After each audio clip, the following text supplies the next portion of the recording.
الله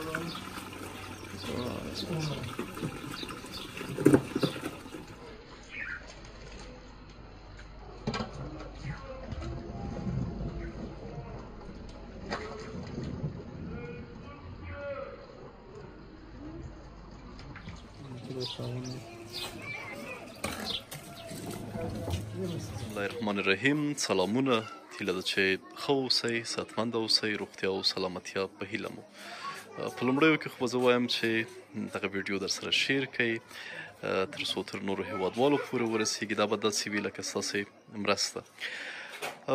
په هیواد کې فقر، بیکاري او ورپسې د کرونا ترینګلی حالت هغوی چې حد اقل کولی شو چې د ماښام خپلو ماشومانو ته 100 افغانۍ 50 افغانۍ راوړي، هغوی هم بیکاره شول، په کورونو پاتې شول، د نفقې هیڅ درک نه لګېږي. موږ او تاسې درنې شملې لرو، د پښتنو په وطن کې رالوی شوي یو، په دې ټولنه کې ژوند کوو. موږ ته شاید یو چا ته لاس نیول د ژوند له سختترینو حالاتو څخه وي، شاید له مرګه بدتر. د هماغسې د همدې جملې له فقر ځپلی او مجبور شوی انسان چې موږ یې په هیڅ صورت د مخ راوړلو لپاره آماده نه یو. شاید دغسې ډېرې کورنۍ وي چې مرګ ته غاړه کېږدي، فقر ته غاړه کېږدي، لوږې ته غاړه کېږدي، اما په هیڅ صورت پر دې واداره نه وي چې هغې د یو چا ته لاس ونیسي یا هم پر ټولنیزو رسنیو کې د هغوی تصویرونه خپاره شي.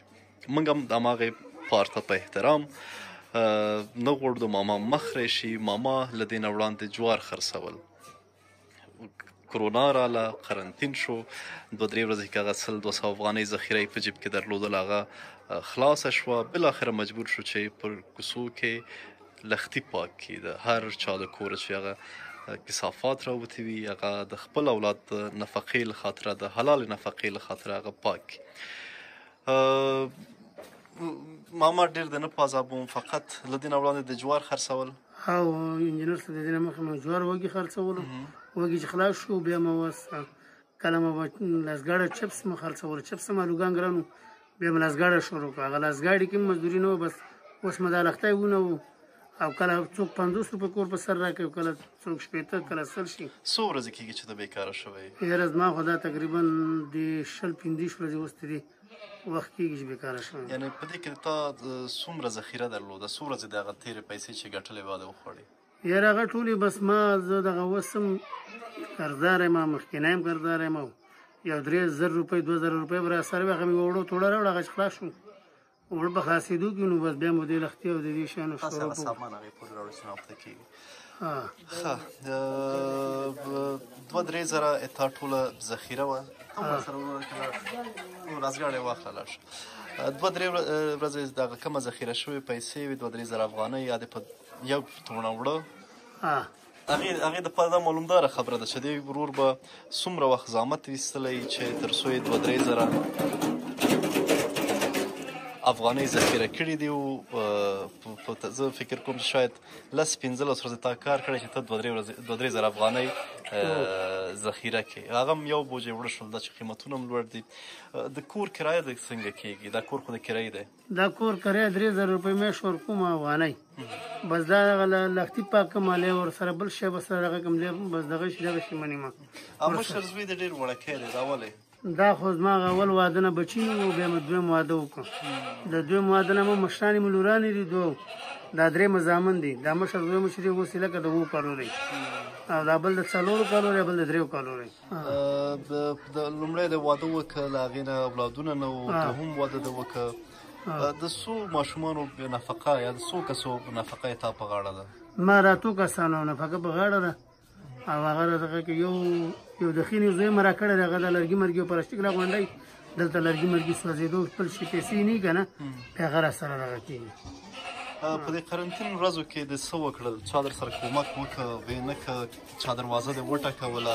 یاره ګیره چا دروازه مې نه ټکه کول، یو بس 1-2 کسانو چې دي یو په چوک کې مې چلول ګاډی، بس یو 50 روپۍ 2 کسانو راکړې وي، هغه 100 روپۍ نوره مزدوري نه وکړه. بازار کې ګرځېدم، دا مخابرات او پښتونستان چوک دا ټولې منطقي مکاتبې بازار بند و مزدورۍ درک پکې نه و لسګاډی مو به ګرځاوه. خلاص خبره یې دا ده چې په دې ټولنه کې چې د چا د بنګلو سرونه تر اسمانه پورې رسیږي، 8 منزله 9 منزله کورونه، په هر کور کې 2-3 قیمتي موټرې، ذخیرې، کاروبارونه، پر دې وطن کې په 15-20 ورځو قرنطین کې 100 افغانۍ تاسو سره کومک شوی. د هغې نه غیر چا هېڅ یو چا ماښام دروازه نه ده راټکولی چې دا واخلی ستا بچي به وکړي. نه دې شي کې دغه چا نه دی کړی. نه به دلته به چې هغه حکومت هم کسان چې رالیږلي وو بس واسطو والا لیکل کېده، موږ یو والا واسطه او بل څوک نه و. بس په هغې مرستو کې د نوم ولیکل شو؟ نوم له اوسه پورې نه دی لیکل شوی. پرون هم خلک راغلي دي. دا خو تا د ملک مسؤلیت دی ځکه هغوی د ابواک ملکانو ته ورکړی چې ملک مجبور. پرون زه بازار کې وم لسګاډي ته انجینران راغلي وو، بل د رش په ساشو بیته وتلي وو.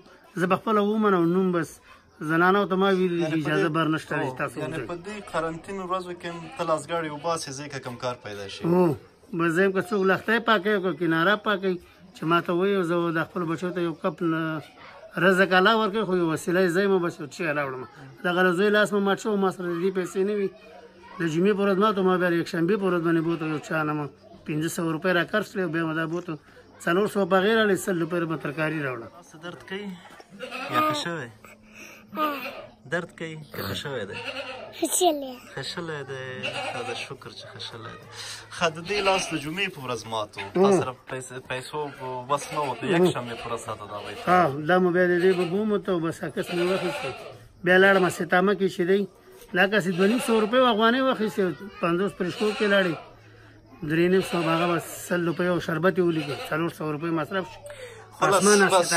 بس خبره همدلته خلاصو چې پر دې وطن کې د یو ماشوم حیات یا د یو ماشوم ښي لاس چې د هغې د ټولې آیندې سره تړل شوی پر 300 افغانۍ رغول کېږي، اما پلار سره یې نشته، پلار یې نه لري، نو دا د بدترین حالت دی چې هغه هم بیا په قرض او په پور باندې ځي.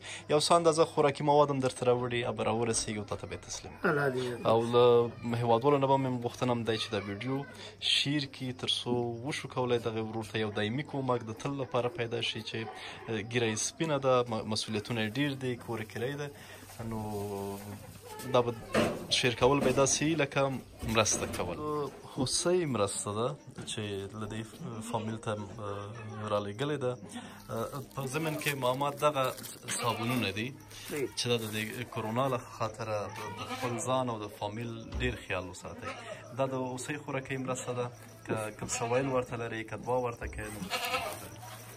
الله د دې خوراکۍ سره ډېر ښه وکړه چې داسې غریب او مظلومو خلکو سره مرسته کوي، الله د دې سره خپله مرسته وکړي.